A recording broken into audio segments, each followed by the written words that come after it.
ताने देने वाला जीजा। कई दामाद तो बेटी जैसे होते हैं, लेकिन कई ऐसे भी होते हैं जो सोचते हैं कि जिस घर की बेटी से उनकी शादी हुई है वो उस घर के मालिक बन गए हैं। ऐसी ही कहानी है रोहन की, जिसकी शादी होती है रिया से। एक दिन रोहन रिया के मायके जाता है। ओहो, कितनी गर्मी लग रही है। ड्राइंग रूम में एसी नहीं लगा है क्या? रिया का भाई ऋत्विक जवाब देता है। नहीं जीजाजी, ड्राइंग रूम बहुत बड़ा है ना, तो कूलर ही अच्छा काम करता है यहाँ। वाह, इंजीनियर बन गए तुम तो। बड़े कमरों में एसी नहीं लगता है। रहोगे गंवार के गंवारी। चलो, बाकी लोग कहाँ हैं घर के? रोहन तुम बैठो, मैं पानी लाती हूँ। माँ मंदिर गई होंगी और पापा दुकान पर। वैसे भी हम लोग आज अचानक आ गए हैं ना यहाँ पर। हाँ हाँ, कोई बात नहीं, बैठो। साले साहब आप भी बैठो। और बताओ, दिन भर हवाइया ही रहते हो या जमीन पर कुछ काम वाम भी करते हो? वैसे बुरा न मानना, तुमको देखा होता पहले ना तो तुम्हारी दीदी से कभी शादी ही ना करता। ऋत्विक को इस बात का बुरा लगता है, लेकिन वो बिना कुछ कहे वहाँ से चला जाता है। तभी वहाँ रोहन की सास आ जाती है। रोहन उनको देखते ही खड़ा हो जाता है। अरे मम्मी जी, ले आया हूँ आपकी बेटी को। रखो अब 2-4 दिन, फिर मत कहना कि बेटी को भेजो, बेटी को भेजो। बड़ी मुश्किल हो जाती है वहाँ पर। अरे बेटा, बिटिया अपने घर तो आएगी ही, खासकर एक शहर में है तो क्यों नहीं। अरे तो फिर शादी क्यों की? रखी रहती घर पर ही। सास को रोहन की बात अजीब लगती है, लेकिन दामाद जो ठहरा, बोलती भी तो बोलती क्या। अच्छा, मजाक कर लेते हो बेटा। खैर बैठो, मैं चाय नाश्ता लगाती हूँ। अरे ना मम्मी जी ना, चाय नाश्ता वाला दामाद नहीं हूँ मैं। बहुत काम है, चलता हूँ। वैसे भी गर्मी बहुत है आपके घर। ये बोलकर रोहन वहाँ से चला जाता है। रोहन की इस आदत से परेशान तो सभी होते हैं, लेकिन घर का दामाद होने के कारण कोई उसे कुछ नहीं कहता। एक दिन रिया और रोहन एक नया घर लेते हैं, जहाँ गृह प्रवेश की पार्टी होती है। सभी के साथ रिया के मायके वाले भी वहाँ आए होते हैं। अरे ऋत्विक, कैसे हो? कई लोगों के सामने रोहन ऋत्विक यानी कि अपने साले से हाल चाल पूछता है। ठीक हूँ मैं जीजाजी, आप सुनाइए। हम सुनाते नहीं, दिखाते हैं। देख रहे हो ना इस आलीशान मकान को? अकेले के दम पर खरीदा है। तुम्हारी तरह नहीं, बाइक उठाई और हो गए हवाई। ऋत्विक को गुस्सा आ जाता है। तभी वहाँ रिया आ जाती है।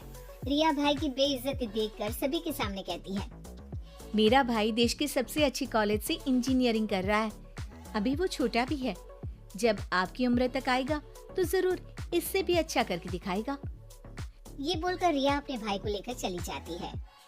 दिन और साल बीतते जाते हैं और अब ऐसा दिन आता है जब रोहन की बहन राधिका की शादी होती है, एक बड़े ही संपन्न घर के प्रशांत के साथ। रोहन रिया के माता पिता से कहता है, देखा, मेरी बहन की शादी कितने बड़े घराने में हुई है। प्रशांत एक बड़ा ही सुशील और संस्कारी लड़का है, बिल्कुल मेरे जैसा। आप लोगों को भी ऋत्विक को अच्छे संस्कार देने चाहिए थे। अब देखिए आप लोगों को कितनी परेशानी है। रिया की माँ क्या कहती है? हाँ, आप ठीक कह रहे हैं दामाद जी। तभी वहाँ प्रशांत आ जाता है। अरे रोहन, ये चाबी लो, मेरी कार को जरा साइड में पार्क कर दो। राधिका जिद कर रही थी, भाई भाभी को देखने का मन कर रहा है तो आ गया, वरना छोटे घरों में तो मेरा दम घुटता है। सास के सामने प्रशांत का इस तरीके का व्यवहार रोहन को सक पका देता है। अरे ये क्या, जो रोहन ऑलराउंडर और परफेक्शन से भी ज्यादा परफेक्ट है, उसे कोई और दबा गया। हाँ हाँ, क्यों नहीं, बैठो बैठो। मैं तो खुद रिया से कह रहा था कि घर छोटा है, बड़ा ले लेना चाहिए। अरे नहीं नहीं, तुम जितना कमा रहे हो उतने में तो यही घर मेंटेन कर लो, वही बहुत है। ऐसा ना हो कि बड़ा घर ले लो, खर्चा उठा ना पाओ और आ जाओ हमारे पास पैसे मांगने। वैसे बुरा न मानना, गली भी पतली है और मेरी कार ना थोड़ी ज्यादा लंबी है। जाओ जल्दी से लगा कर आओ। रोहन मरता क्या न करता, चला जाता है। रिया की माँ को ये देखकर अच्छा तो नहीं लगता, लेकिन फिर वे भी सोचती हैं कि रोहन के सामने कोई तो सभा से आया। थोड़ी देर बाद ऋत्विक भी वहाँ आ जाता है। चलो माँ, अब चलते हैं, मेरा काम हो गया।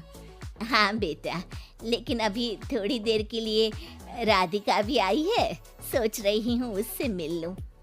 तभी बाहर से रोहन भी आ जाता है। अब रोहन, ऋत्विक और प्रशांत एक जगह होते हैं जहाँ प्रशांत ऋत्विक से बात करता है। अरे तुम रिया भाभी के भाई हो ना? कपड़े तो बहुत अच्छे लग रहे हैं तुम्हारे, डिजाइनर वेयर है क्या? जी, मुझे ये डिजाइनर ही पसंद है। वैसे पढ़ाई क्या कर रहे हो तुम? मैं वालिया कॉलेज से इंजीनियरिंग कर रहा हूँ। अरे वाह, उस कॉलेज में तो एडमिशन ही नहीं मिलता। वहाँ से निकलो तो जिंदगी सेट हो जाती है। बाकी एक ये है रोहन साहब, पता नहीं कौन सा कॉलेज बता रहे थे। भाई पैसे वैसे देकर तो डिग्री नहीं ले ली ना। रोहन के पैरों के नीचे से जमीन खिसक जाती है। नहीं नहीं, वो कॉलेज पास था तो इसलिए।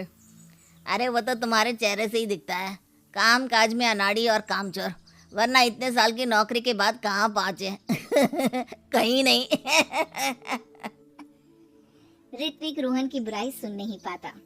देखिए प्रशांत जी, आप बड़े हैं और सम्मानजनक स्थान रखते हैं, लेकिन इसका मतलब ये नहीं कि आप मेरे जीजा जी की बुराई करें, वो भी इस लेवल की। हमने अपनी बहन की शादी इनसे कराई है, तो ये बुरे और गलत कैसे हो सकते हैं? रोहन ऋत्विक की बात सुनकर आंखों में आंसू भर लेता है। रोहन, मुझे माफ कर दो। यही व्यवहार मैं तुम्हारे साथ भी करता आया, लेकिन फिर भी तुमने मेरे सम्मान की सोची। जीजा जी और प्रशांत जी, एक बात बताता हूँ, जिस घर में आपकी शादी होती है वो आपको अपने जिगर का टुकड़ा देते हैं, तो उनसे तो बड़ा आपके जीवन में कोई हो ही नहीं सकता। वो आपका सम्मान करते हैं ताकि आप उनकी बेटी को प्यार और सम्मान दें।